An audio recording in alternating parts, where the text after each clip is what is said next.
ধৈর্য এমন এক গাছ যার ফল অত্যন্ত মিষ্টি। আজ আমরা এমন একজন মানুষের গল্প শুনব যাকে ধৈর্যের প্রতীক বলা হয়। তিনি ছিলেন আল্লাহর নবী হযরত আইয়ুব আলাইহি ওয়াসাল্লাম। তার জীবনের গল্প আমাদের শেখায় কঠিন পরীক্ষার মাঝেও কিভাবে আল্লাহর উপর ভরসা রাখতে হয়।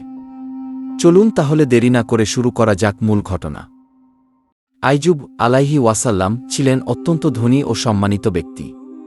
তার ছিল বিশাল জমি, অসংখ্য গবাদি পশু এবং বড় পরিবার।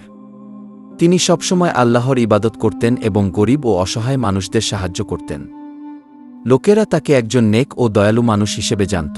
কিন্তু একসময় আল্লাহ তার ধৈর্য পরীক্ষা করার সিদ্ধান্ত নিলেন। হঠাৎ করে একের পর এক বিপদ আসতে শুরু করল। ঝড়ে তার খামার নষ্ট হয়ে গেল, গবাদি পশু মারা গেল এবং ধীরে ধীরে তার সব সম্পদ হারিয়ে গেল। তবুও আইয়ুব আলাইহি ওয়াসাল্লাম ধৈর্য ধরলেন এবং বললেন, আল্লাহ দিয়েছেন, আল্লাহই নিয়ে নিয়েছেন। এরপর আরও বড় বিপদ এল। একদিন তার সন্তানরা একত্রিত ছিল একটি ঘরে। হঠাৎ সেই ঘরটি ভেঙে পড়ে। তার সব সন্তানই মারা যায়। এত বড় শোকের পরও আইয়ুব আলাইহি ওয়াসাল্লাম আল্লাহর উপর ভরসা হারাননি। এরপর তিনি ভয়ঙ্কর এক রোগে আক্রান্ত হলেন।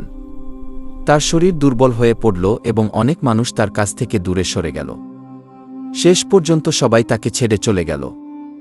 কিন্তু একজন মানুষ তাকে ছেড়ে যাননি, তার প্রিয় স্ত্রী। তার স্ত্রী প্রতিদিন মানুষের বাড়িতে কাজ করতেন আর সেই উপার্জন দিয়ে স্বামীর সেবা করতেন। বহু বছর ধরে এই কঠিন পরীক্ষা চলতে থাকে। তবুও আইয়ুব আলাইহি ওয়াসাল্লাম কখনো অভিযোগ করেননি। দীর্ঘ কষ্টের পর একদিন তিনি আল্লাহর কাছে দোয়া করলেন। তিনি বললেন, হে আমার রব, আমাকে কষ্ট স্পর্শ করেছে আর আপনি তো সবচেয়ে দয়ালু। আল্লাহ তার প্রিয় বান্দার দোয়া কবুল করলেন। আল্লাহ তাকে নির্দেশ দিলেন মাটিতে পা দিয়ে আঘাত করতে। আল্লাহর হুকুম পেয়ে তিনি মাটিতে আঘাত করতেই সেখান থেকে একটি স্বচ্ছ ঝর্ণা ধারা বের হল। সেই পবিত্র পানিতে গোসল এবং তা পান করার মাধ্যমে তিনি দীর্ঘ 18 বছরের কঠিন রোগ থেকে মুক্তি পেয়ে সম্পূর্ণ সুস্থ হয়ে গেলেন। আল্লাহ তার ধৈর্যের প্রতিদান দিলেন। তার স্বাস্থ্য ফিরে এল, তার সম্পদ আবার বাড়ল এবং আল্লাহ তাকে আবার সন্তান দান করলেন। কুরআনে বলা হয়েছে, আমি তাকে ধৈর্যশীল পেলাম। সে ছিল উত্তম বান্দা। এই কাহিনী মানুষের জন্য ধৈর্যের এক অনন্য দৃষ্টান্ত, যা প্রমাণ করে যে বিপদে ধৈর্য ধরলে আল্লাহ সুসংবাদ ও সাহায্য দান করেন।